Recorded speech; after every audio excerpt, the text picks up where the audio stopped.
ओम गणेशाय नमः। ओम नमः शिवाय। मैं निखिल ज्योतिष आचार्य आप सभी का मेरे चैनल पर पुनः स्वागत करता हूं। आशा करता हूं कि आप सभी स्वस्थ होंगे। महादेव की कृपा आप सभी पर सदैव बनी रहे।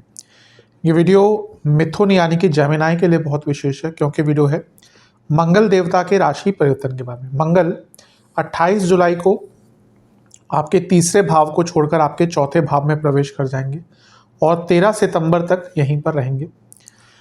मंगल एक बहुत विशेष ग्रह है।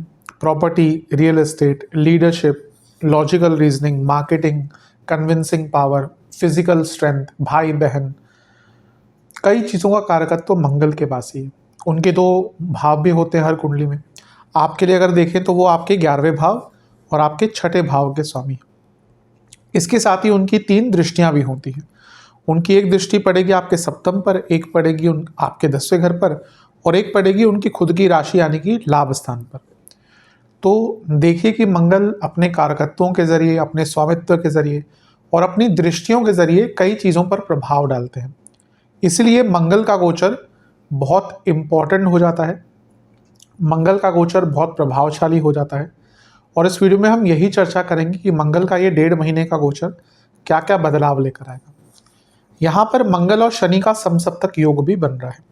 मंगल जहाँ शनि को देख रहे हैं वहीं शनि मंगल को देख रहे हैं। और ध्यान ये देना है कि ये शनि वक्री है। इन दोनों का जब भी कुछ योग बनता है, दृष्टि द्वारा साथ में बैठते हैं, तो वो एक विस्फोटक योग होता है।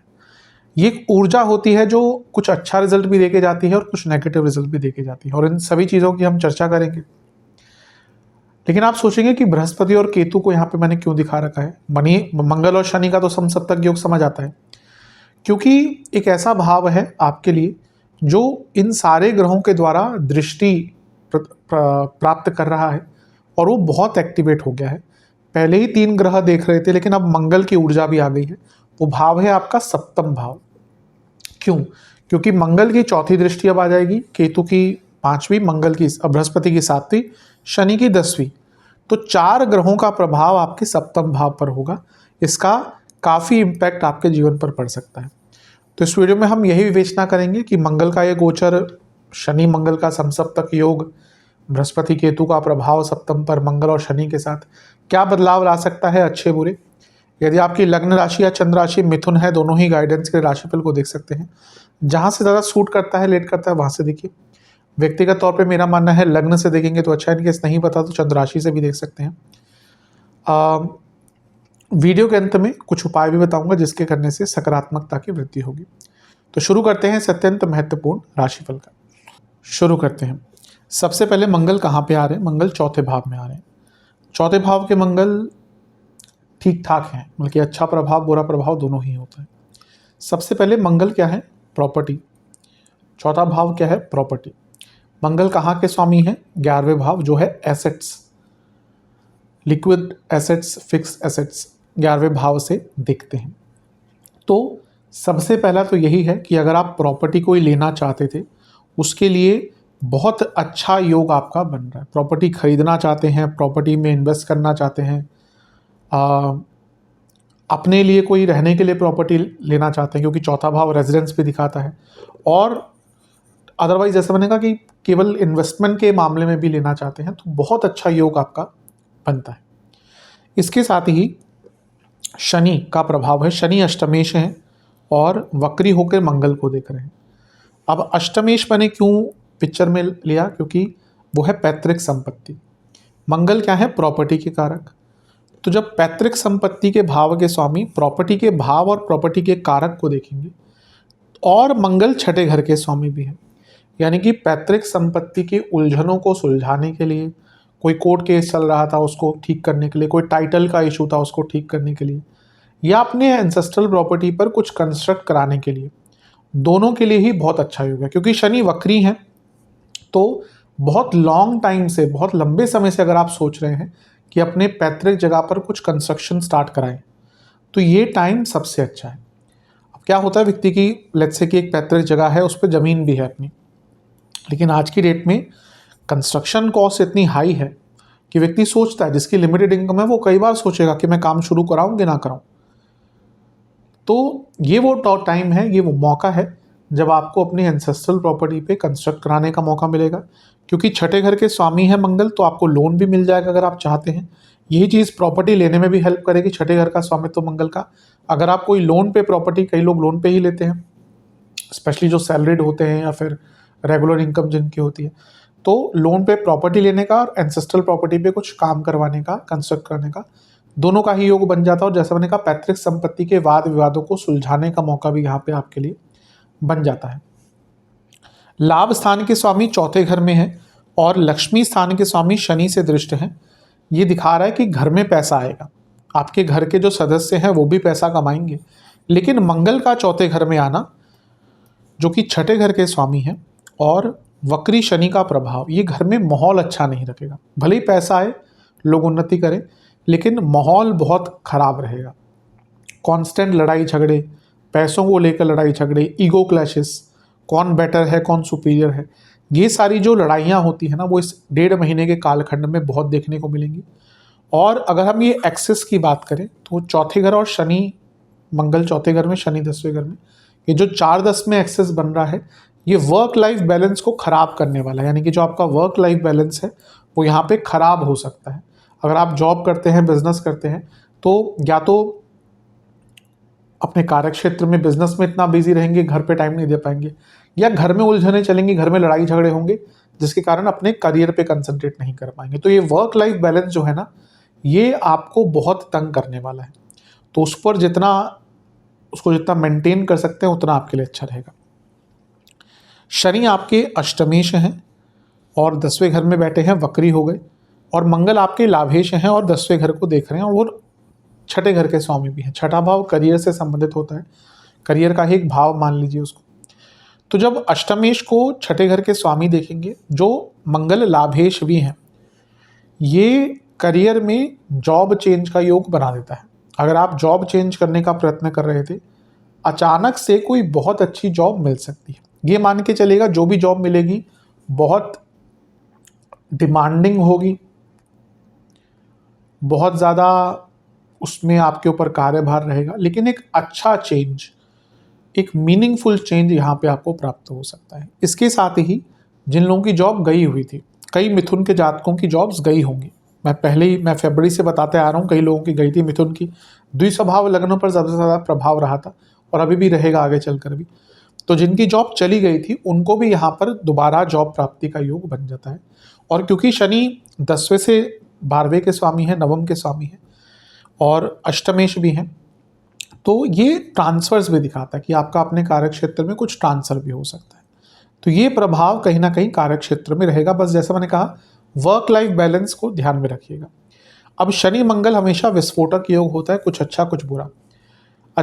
अच्छा क्या हो सकता है कि आप अपने कार्य क्षेत्र में बहुत डेडिकेटेड रहेंगे, बहुत क्रिएटिव रहेंगे, बहुत डिवोटेड रहेंगे और बहुत प्रोडक्टिव रहेंगे, ये सब अच्छा रहेगा। लेकिन गुस्सा, वर्क लाइफ बैलेंस की कमी और इमोशनल लाइफ अच्छी नहीं रहेगी। इसके कारण टाइम टू टाइम कार्य क्षेत्र में गलतियां होने की संभावना और परफॉर्मेंस में अप टू द मार्क ना रहने की संभावना, ये थोड़ी सी आपकी बन सकती है। एट मैक्रो लेवल बहुत अच्छा काम करेंगे, बट कभी कभी ऐसी ब्लंडर ऑफ मिस्टेक कर देंगे जो आपसे लोग एक्सपेक्ट नहीं करते होंगे। तो यहाँ पे थोड़ा सा आपको अटेंटिव रहना है, अपने फोकस पर बहुत काम करना है। चौथा भाव इमोशंस का है, फैमिली लाइफ का है।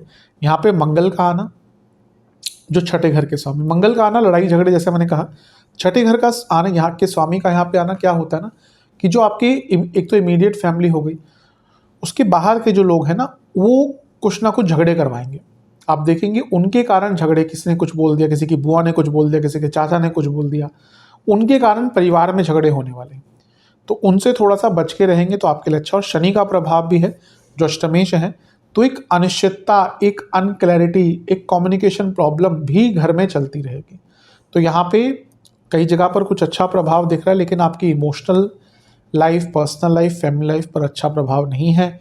और सबसे बड़ी बात है, चौथा भाव माता जी का है, यहाँ पे मंगल है और शनि का प्रभाव है। माता जी की सेहत के लिए टाइम बिल्कुल भी अच्छा नहीं है, उनका बहुत ज़्यादा ध्यान देने की आवश्यकता है, बहुत ज़्यादा केयर करने की आवश्यकता है। जहाँ तक बाकी चीज़ों की बात है, जैसे मैरिड लाइफ, तो मैरिड लाइफ पर ही चलते हैं, क्योंकि मंगल का एक जो प्रभाव है वो सप्तम भाव पर ही है। तो मंगल की एक दृष्टि सप्तम भाव पर, मंगल क्योंकि लाभेश हैं और केंद्र भाव में बैठे हैं और सप्तम को देख रहे हैं, आपके पति या पत्नी की जो इनकम है वो बढ़ सकती है। लेकिन मंगल क्या है, छठे घर के स्वामी जो सप्तम से बार बार, मैं हमेशा बताता हूँ कि ये भाव बहुत क्रूशल होता है सेपरेशन के लिए, लीगल सेपरेशन के लिए।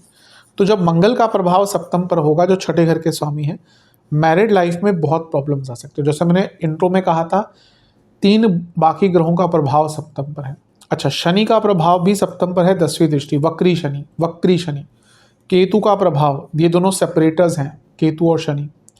और बृहस्पति का प्रभाव भी है जो सप्तमेश तो है लेकिन आपके लिए बाधकेश है। इस गोचर का जो सबसे बुरा प्रभाव पड़ने वाला है वो आपकी मैरिड लाइफ पर ही होगा। मैरिड लाइफ में बहुत प्रॉब्लम्स आएंगी, कई लोगों का डाइवोर्स की स्थिति बन सकती है, क्योंकि छठे भाव का स्वामित्व है। एक चीज़ से नहीं होता, केवल मंगल का प्रभाव हो, शनि का हो, लेकिन यहाँ पे प्रभाव देखिए ना, शनि का है सेपरेटर, केतु, मंगल और छठे भाव का स्वामित्व, बाधकेश देख रहे हैं। तो ये सारी ही चीज़ें, और एट द सेम टाइम, क्योंकि मैंने दर्शाया नहीं है, लेकिन आपके जो लग्नेश हैं बुध, वो भी वक्री हैं। तो सोचने समझने की क्षमता, डिसीजन मेकिंग पावर खत्म हो जाती है और व्यक्ति इम्पल्सिव होकर सेपरेशन की तरफ या डाइवोर्स की तरफ जा सकता है। तो अपनी मैरिड लाइफ को, वैसे ही शनि का प्रभाव था, केतु का प्रभाव था, अच्छा तो नहीं होता। यहाँ पे मंगल का, अच्छा मंगल दोष भी बना रहे हैं, चौथे घर का मंगल दोष कोई बहुत स्ट्रांग नहीं होता, लेकिन मंगल का अपना तत्व तो है ऊर्जा का और एग्रेशन का, तो इसलिए मैरिड लाइफ में बहुत बुरा प्रभाव पड़ने वाला है। लेकिन जैसा मैंने कहा, 4 ग्रह सप्तम को देखेंगे तो ये वो टाइम है जब आप अपने बिजनेस में बहुत बदलाव ला सकते हैं। बिजनेस को रीस्टार्ट करना हो, नया बिजनेस स्टार्ट करना हो, अच्छा प्रभाव है। मंगल लाभेश हैं और छठे घर के स्वामी हैं, बिजनेस में से लीगल प्रॉब्लम्स हटाने का, लाभ के नए अवसर कमाने का। बृहस्पति देख रहे हैं, शनि देख रहे हैं, बृहस्पति कुछ सप्तमेश हैं, शनि लक्ष्मी स्थान के स्वामी है, तो एक्सपैंड करने का, नए चीज़ों को इंट्रोड्यूस करने का। और केतु का प्रभाव बृहस्पति के साथ, यानी कि बिजनेस के बारे में नया ज्ञान प्राप्त करने का मौका है। लेकिन उससे भी बड़ी बात है, सप्तम भाव पूर्णता लाता है। जब इतने ग्रहों का प्रभाव है, जिसमें से शनि केतु भी देख रहे हैं, शनि केतु रियलाइजेशन के ग्रह हैं, तो आपको ना रियलाइज होगा कि जीवन में किस चीज़ की कमी है, किस चीज़ की अधिकता है, किस चीज़ पर फोकस करना है, किस चीज़ को प्रायोरिटी बनाना है। इसके द्वारा आप अपने जीवन में उन चीज़ों पर काम कर पाएंगे जो सार्थक होंगी, जो आपको आगे बढ़ाएंगी। और कई ऐसे लोगों को आप दूर कर देंगे अपने जीवन से जो आपके जीवन में कुछ ऐड ऑन नहीं कर रहे थे, कई ऐसी परिस्थितियों को भी अपने जीवन से दूर कर देंगे।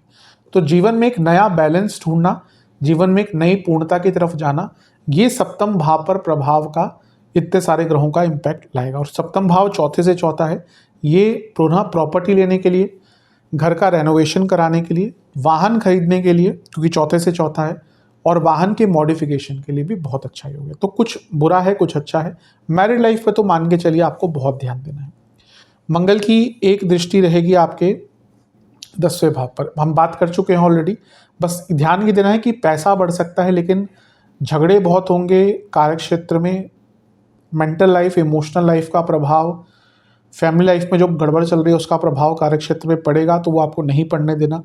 और जैसा मैंने कहा कि ब्लंडर ऑफ अ मिस्टेक, यहाँ पे आपसे कुछ ऐसा हो सकता है जो आपके नाम को, गलती ऐसी हो सकती है, छोटी मोटी गलती सबसे हो सकती है, लेकिन कभी कभी होता है एक व्यक्ति से एक्सपेक्ट नहीं होता कि भाई ये ऐसी गलती कर देगा। तो इसलिए कार्यक्षेत्र में बहुत फोकस रखने की आवश्यकता है। मंगल की एक दृष्टि रहेगी 11वें घर पर, ये बहुत अच्छा है। मंगल केंद्र में है ऑलरेडी और 11वें घर को देख रहे हैं, तो assets, property increase, profit increase, लाभ प्राप्ति। मंगल उपचय भाव के स्वामी है और एक और उपचय भाव को देख रहे हैं, और एक मतलब कि आपके जो 10वां भाव है, तो ये 3, 6, 10, 11 ये उपचय भाव होते, तो 3 का कनेक्शन तो हो ही गया, 6, 10, 11 का। तो ये बताता है कि जो काम रुक रहे थे उसमें गति नहीं प्राप्त हो रही थी, वो गति भी प्राप्त होगी। बस ध्यान के देना है कि ये वक्री शनि के प्रभाव में है मंगल। और इच्छाओं के भावों को देखेंगे तो वक्री इच्छाएं, विकृत इच्छाएं, मतलब कि आपकी प्रकृति के विरुद्ध इच्छाएं डेवलप हो जाएंगी। और कभी कभी व्यक्ति जब अपनी प्रकृति के विरुद्ध चीज़ों को प्राप्त करने की कोशिश करता है तो गलती कर बैठता है। तो ये संभावना थोड़ी सी आपकी बन सकती है। अदरवाइज देखा जाए, ये जो योग है लाभ प्राप्ति के लिए बहुत अच्छा है। लव लाइफ के लिए मिश्रित है, कोई बहुत अच्छा नहीं। स्टूडेंट्स के लिए भी ठीक है, लेकिन स्टूडेंट्स को मैं यही कहूँगा कि क्योंकि छठे से पंचम से छठे पे वक्री शनि और मंगल का प्रभाव है, आपको अपने टाइम मैनेजमेंट पर और रिसोर्स मैनेजमेंट पर बहुत ध्यान देना है। अदरवाइज स्टूडेंट्स के लिए ठीक ठाक है। तो अगर मोटे मोटे स्तर पर देखें, ये जो मंगल का गोचर है कई जगह पर आपको अच्छे रिजल्ट भी दे रहा है, कई जगह पे थोड़े से बुरे रिजल्ट भी दे रहा है, और इन सब से आपको कुछ सीखना है, अच्छे जगहों पर लाभ उठाना है, बुरी जगहों से बचना है। सेहत की बात करें, सबसे पहले कुछ भी हृदय संबंधित रोग है बहुत केयरफुल रहेगा।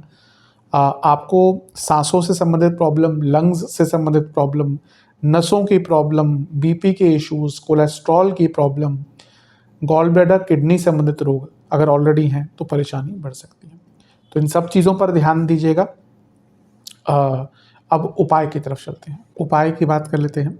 आपको हनुमान जी को सिंदूर अर्पण करना है, जो हनुमान जी का सिंदूर आता है।